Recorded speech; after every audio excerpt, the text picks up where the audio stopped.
How do everybody? So I've got a story here that's pretty important and I do feel needs to be covered. However, something that I will say is that under the future proposed definition of Islamophobia, the Labour government would actually make talking about this subject an actual crime, a hate crime against the perceivedness of being a Muslim. But we're seeing this happen in real time in an Islamic country. Now, this is the case of how Iraq currently is potential. Well, I've not read the article, so we'll find out as it goes on. But basically, the headline here is Iraq to lower, in quote marks, age of consent, close quote marks, for girls to 9.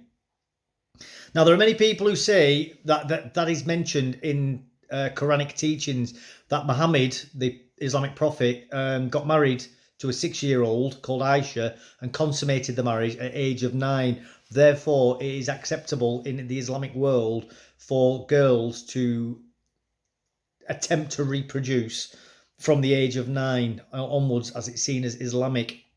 Now, many people say that's a racist trope or a bigoted trope or a form of Islamophobia. Well, we're seeing it here actually being implemented in an Islamic country, or it may be the case that they may be, because obviously I've not read the article. I don't know the full facts, but I do think it's very important, and this is an eye opener for the Western world that this is a potential future in our countries when we allow mass immigration from these parts of the world, that they hold vastly different points of view and have different morals, different standards, and different cultures and traditions. So anyway, a new law proposed by ultra-conservative Shia Muslim parties seeks to strip women and girls of their rights. Now, they're saying ultra-conservative, or they may also turn around and say fundamentalists. But all that really means when you're talking about religion is people who follow the religion correctly. That's what that means. So when they talk about, oh, that's not Islam, or that's not this, that's not that, it's like, no, that really is it. That is actually the religion, because it's in the teachings of the religion. These people aren't trying to reinterpret what's in there. They are going, the religion here says this is what we're going to do. And that's the end of it. I'm not making any derogatory terms. I'm not trying to castigate these people. I'm not trying to talk down on them. That is their honest held belief. And we must take them on their face value when they tell us these things and not try to put our own Western views onto it. So, Iraq is poised to slash the legal age of consent from 18 to 9, allowing, and I want to point out as well, it says the age of consent, but it's not really consent, is it? Because in these sorts of countries, when a woman gets married to a man, she's the property of the man. So she's not, these girls are not going to be consenting to anything. It's just that they are not going to have a legal right to say no. Even if they say no, there's going to be absolutely no question about whether that matters or not, that it's going to be the man's decision. That will be the end of it, end of. So allowing men to marry young children. The proposed legal change also deprives women of rights to divorce, child custody, and inheritance. Again, that is all in the Quranic teachings for Islam. So again, that is not as shocking and is not a surprise to myself and many other people who are aware of these facts. This is just normal, par for the course stuff in Islamic countries, and people should not be surprised or shocked by this. And again, this is what will come over here when we get more and more of these people coming over, as we do live in democracies, and that means that these people will then be able to get into power and start bringing these laws in over here eventually. That is just a fact of reality. Democracy is, they talk about, what's it like? Oh, populism. Like it's some sort of new thing, but that's exactly what democracy is. It's a populist form of government. The majority get to decide. That is how democracy works. All this rubbish about, we're the educated elite, so we get to decide what goes on. No, sorry, that isn't actually how democracy works. And Donald Trump's just showing that right now as America starts to reassert itself on the world stage and goes back to traditional values. So, Iraq's parliament, which is dominated by a coalition of conservative Shia Muslim parties, is preparing to vote through an amendment that would overturn the country's personal status law. The legislation, also known as Law 188, was heralded as one of the most progressive in the Middle East when it was introduced in 1959 and provides an overarching set of rules governing the affairs of Iraqi families regardless of their religious sect. Now, Iraq, from my understanding of it, having been there during the war, not something that we should have done. We shouldn't have interfered with it, but it happened, isn't a united group of people like you see in many or you used to see in many Western nations. Not so much now. It's more a loosely affiliated country where there are various tribes and sects and groups of people, all with wildly different ways of living and all having different traditions and cultural values. So that's why they're making quite a big thing about these overarching rules and the applications of them, which is why people like, by the way, Saddam Hussein were important in countries. And as we're seeing in Libya with Gaddafi, where you do need incredibly dangerous individuals managing those countries using serious force and violence to keep people under control, because it's the only way to stop them collapsing into civil war, as we are seeing in countries like Libya and Iraq, which are absolute cesspits of violence now, because the West doesn't understand that not every country is like the West and that people around the world are actually different. So, as well as bringing down the legal marriage age, the amendment would also remove women's rights to divorce, child custody, and inheritance. The governing coalition says the move aligns with a strict interpretation of Islamic law and is intended to protect young girls from immoral relationships. What they actually mean by immoral relationships is what we would call normal relationships over here, i.e., girls going out, say at 16, and meeting a boy and being boyfriend and girlfriend. But they're obviously taking it down as young as 9, so even girls just having friends. Because boys and girls at school will be friends. Well, they see that as an immoral relationship in their view and their interpretation of the world. And again, why? Now, people who are listening to me saying that would most normal, that I would believe normal people would think that's shocking. But they might say, oh, you're a racist for thinking that people would bring that over. It's like, right, okay, so if you were to move to Iraq, would you change to that way of thinking if you moved there? I doubt you would. I doubt anybody listening would. And I doubt very much that even if you had children over there, that you would raise your children to think that as well. You would probably actually secretly, subversively teach them otherwise and say, but when you go outside, you've got to behave in this way because otherwise you'll get in trouble with the law. But what makes you think that it's any different when people move the other way? When people come from those sorts of countries and move here? What makes you think that they suddenly step off the aeroplane and touch our soil and go, oh my goodness, the ways of the old world were terrible, and now that we're in this new land, I suddenly cast off the prejudices that I could previously held, and now I'm going to invoke all these Western values? They don't. That doesn't actually happen. People don't change the way they think. They look at the new world and go, well, these are a bunch of degenerates, and hopefully if enough of us get over here, we can change it into what we like. That's the reality of how people work. Unfortunately, for better or for worse, that's just how we. There will be some who don't do that, obviously. Just like there'll be plenty of people in the West who would love to move to Iraq and be like, oh yeah, I can marry a 9-year-old, fantastic. We call them nonces, and really we should hang those sorts of people.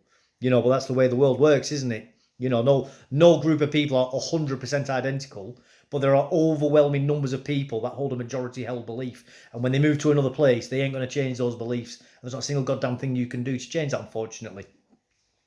It isn't the first time Sharia parties in Iraq have tried to amend the personal status law. Attempting to change it failed in 2014 and 2017, largely due to a backlash from Iraqi women. But the coalition now has a large parliamentary majority and is on the brink of pushing the amendment over the line, said Dr. Renad Mansour, a senior research fellow at Cheltenham House. It's the closest it's ever been, he told The Telegraph. It has more momentum than it's ever had, primarily because of the Shia parties, he said.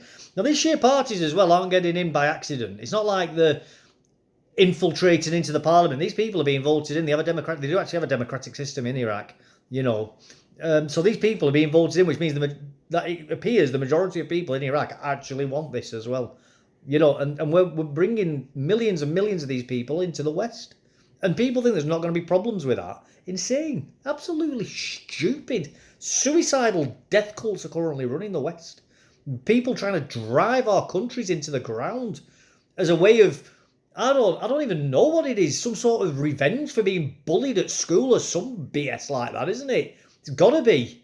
It's got to be. It's not all Shia parties. It's just the specific ones that are empowered and are really pushing it. Well, yeah, the ones that are really empowered. So that means the other Shia parties who feel that they're not quite as on quite as firm enough ground to say those things yet.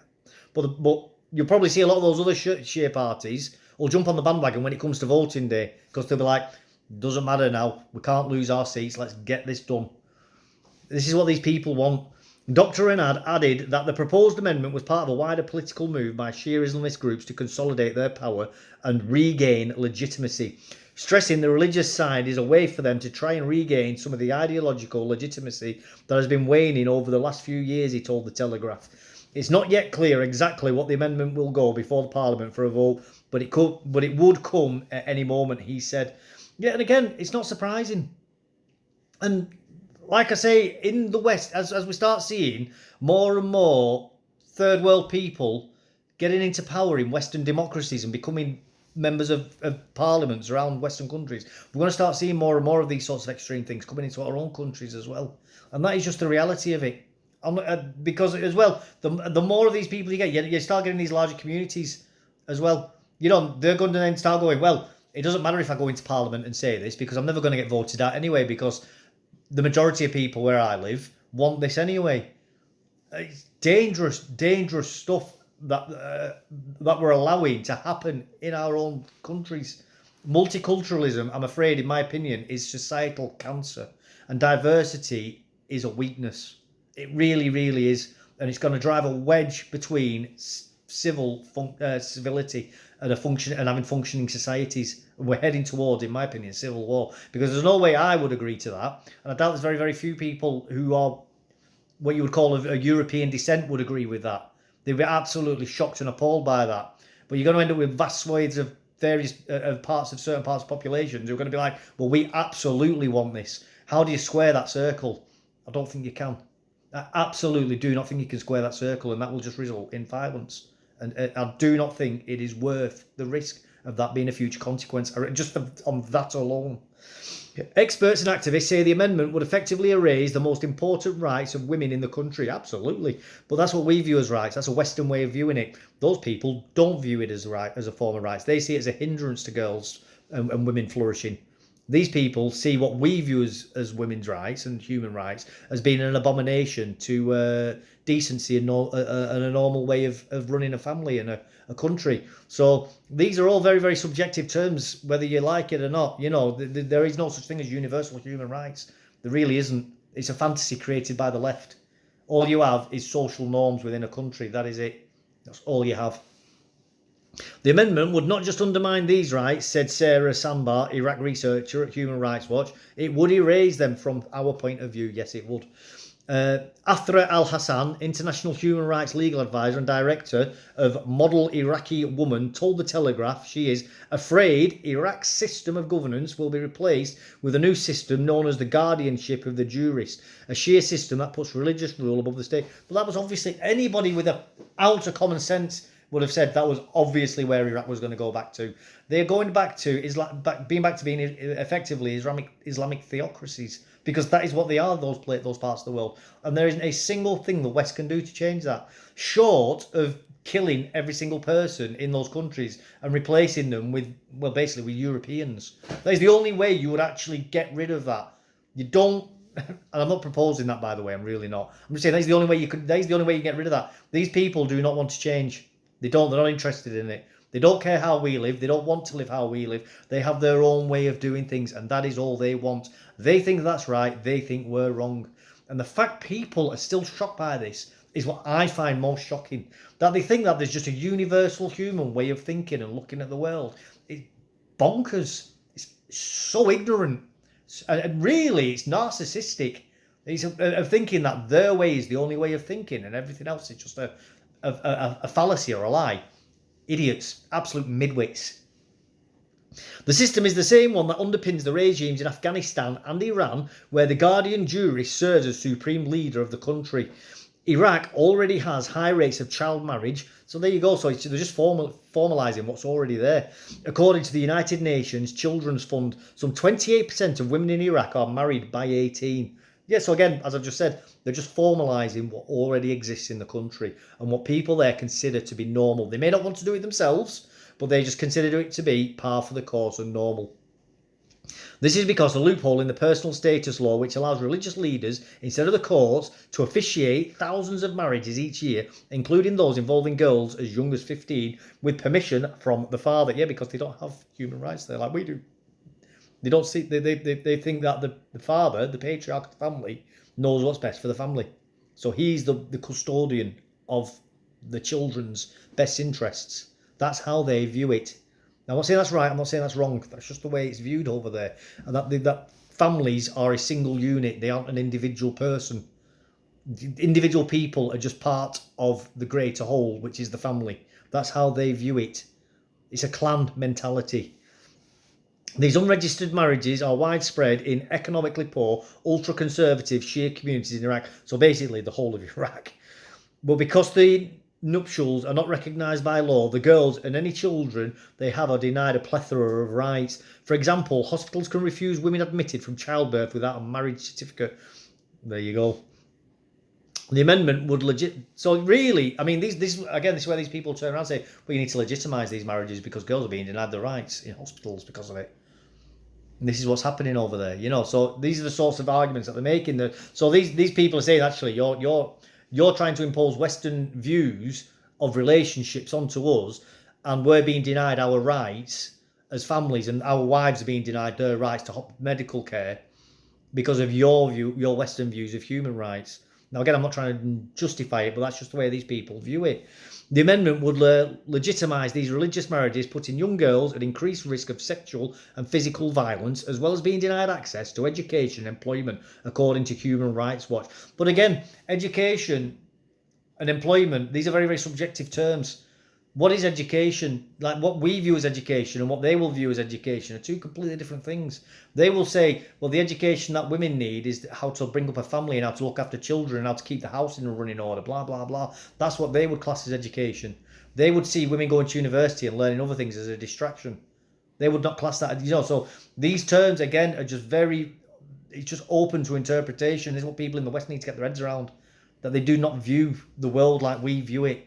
It's just totally. We would struggle to communicate these ideas with each other because we view them in such different ways that even though we may both be speaking the same language, how we interpret the information is different as well. It's just completely polar opposites.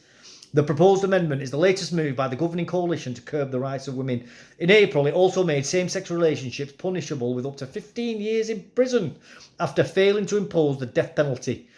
Oh, well, Queers for Palestine. I'm sure those people are happy. I mean, that's another one. You get all these homosexual people saying we need to bring all these Muslims in from the rest of the world. It's like, are you insane? These people would throw you off the roof of a building if they had their choice to do it.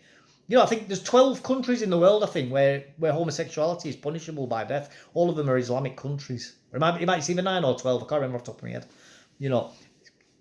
Beggars belief. Absolutely beggars belief that these people support this. It's insane. It's absolutely insane. And last year it ruled that media outlets replaced the term homosexuality with sexual deviance on all platforms. The term gender was also banned. Very based. The Iraqi parliament will formally debate the latest amendments before putting them to a vote. The action has ignited an outcry on social media, with women's rights activists accusing the government of attempting to legalise child rape. I mean, I agree with that, by the way. It absolutely is legalising child rape because children, in my opinion, cannot consent. But that's all it is at the end of the day. It's an opinion. It's my opinion. This isn't something that's written into the fabric of reality. It's not written into the laws of thermodynamics.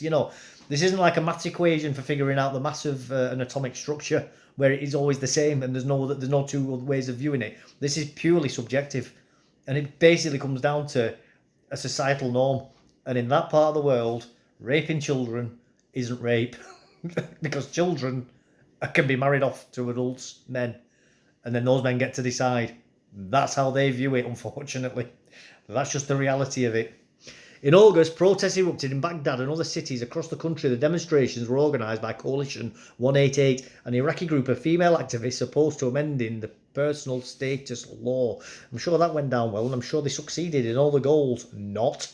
I imagine they probably went in with sticks and dogs and rubber bullets, and they probably battered the women to within an inch of their life. What they aspire to in Parliament is not in the interest of society, but their personal interest, said Ms Al Hassan, one of the leading voices of the country's feminist movement. I mean, again, I've got a feeling that's probably massively been overinflated by the media over here. The feminist movement over there is probably about 100 women or something stupid like that, being that they'll be trying to overinflate as some sort of like mass movement which just doesn't exist. There are fears that the amendment will deepen Iraq's already sectarian divide. I don't know how that can get even deeper. We are defending the rights of women and girls and protecting Iraqi society from disintegration and the establishment of sectarianism among the social fabric, said Miss Al-Hassan. Yeah, well, that's what we're heading towards as well, sectarianism. It's on our doorstep already, and we saw that with the Southport protests, and we're starting to see it with other things as well, like with the grooming gang scandal, where people have been, family members of rapists have been going in and been supporting the fathers, children and wives of men of Pakistani, Bangladeshi descent, and calling the victims scum and whores and things like that. So, I mean, we're already seeing this on a much lesser scale, and it's only going to get worse as time goes on. I mean, again, they saw it in Amsterdam, I think, or Denmark, or something the other day. The media's trying to dress it in the light of being football hooliganism, but it wasn't. It was a pogrom by minorities, by people of Islamic persuasion attacking Jewish football fans at the Ajax football match. So again, this is just going to get worse and worse and worse as time goes on. What else can we say other than we told you so? So anyway, sectarian conflict has long been rife in Iraq, with the toppling of Saddam Hussein's regime in 2003, ultimately increasing Iranian Shia influence. Dr. Mansour said amending Law 188 would further entrench divisions.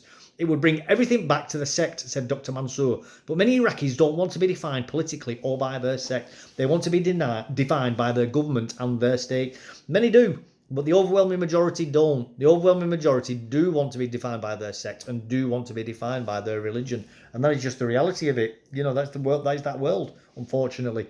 That's the history of Iran all over as well, which is basically the countryside versus the city. You have the cities grow in power, they become quite secular, and then the people who, basically the goat herders in the mountains, get disgusted by them, call them a bunch of degenerates, and then invade the cities and basically kill everybody in charge.